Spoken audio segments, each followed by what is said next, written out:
একটা গোয়েন্দা সংস্থা বাংলাদেশে ডিজিএফআই আপনার আমার পকেটের টাকায় চলাফেরা করে। তারা কত টাকা খরচ করে কিন্তু বাংলাদেশের মানুষ জানতে পারবে না। তাদের কোনো কোথাও দায়িত্ববোধ নাই, অ্যাকাউন্টেবিলিটি নাই, ট্রান্সপারেন্সি নাই।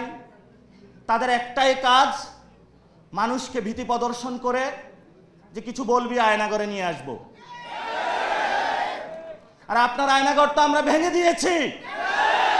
সামনে যদি আয়নাগর প্রচেষ্টা করা হয়, আমরা সে আয়নাগর কেন ডিজিএফআই এর হেডকোয়ার্টার ভেঙে দিব।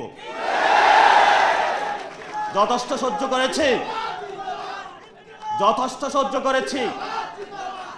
বাংলাদেশে যদি ডিজিএফআই থাকতে হয় অবশ্যই এটা সংস্কার করতে হবে।